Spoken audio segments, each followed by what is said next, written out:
Un monde, 3 agences de presse. Tamedia, qui est le plus grand groupe privé de médias de Suisse avec plus de 3500 employés à temps plein, veut instaurer une nouvelle politique des salaires pour ses filiales, y compris au Danemark, au Luxembourg et en Allemagne. Le géant de médias l'a annoncé le 25 février 2017. Selon Christoph Zimmer, le porte-parole de Tamedia, la nouvelle politique des salaires fonctionnerait comme suit. Plus ces journalistes en ligne sélectionnés ont de visiteurs, plus haut sera leur salaire, leur prime. Jusqu'ici, on pourrait penser, c'est bien, plus de performance, plus de salaire. Mais si on écoute plus précisément comment cette innovation a été présentée, on doit constater qu'à l'avenir, on ne payera pas d'après le degré de travail fourni, mais d'après la complaisance des reportages. Selon Raphaël von Matt de SRF1, ne pourrait participer à cette course salariale que celui qui met en ligne de façon loyale et attractive les modèles que l'agence lui a envoyés.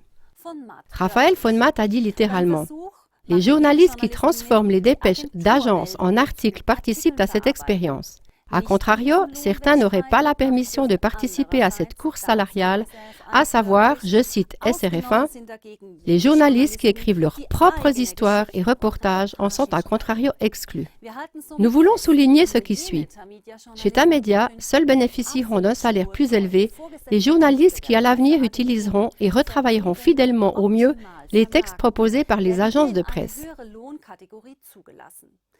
Mais ceux qui ne rédigent que leurs propres histoires et reportages sont exclus a priori de la course, peu importe s'ils attirent beaucoup ou peu de personnes par leurs histoires.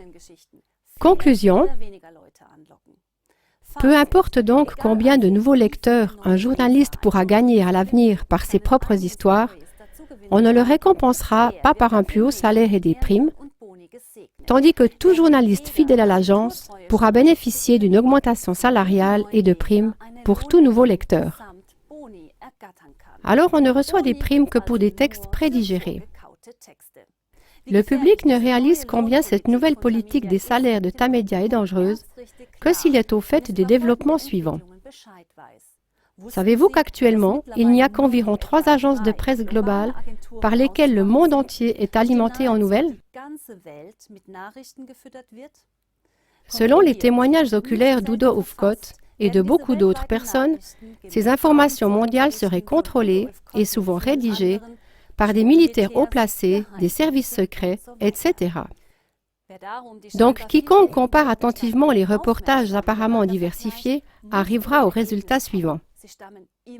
Ils proviennent toujours et partout des seuls et mêmes messages principaux.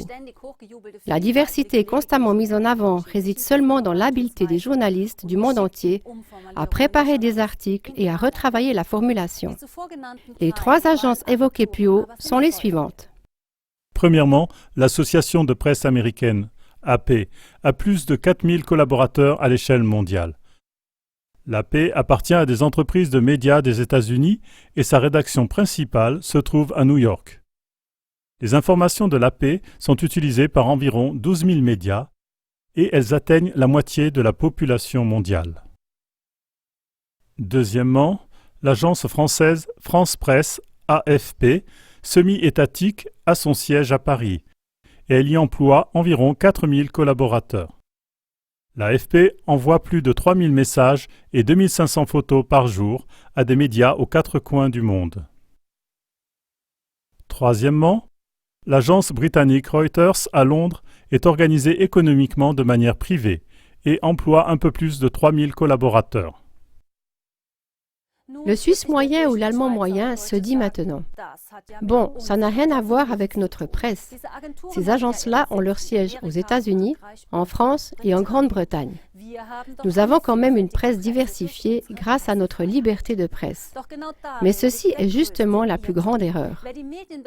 Si on compare attentivement les reportages médiatiques, on constate que presque tous les médias, y compris en Suisse et dans l'Union européenne, reprennent et retravaillent exactement les mêmes reportages issus de ces 3 agences nommées ci-dessus.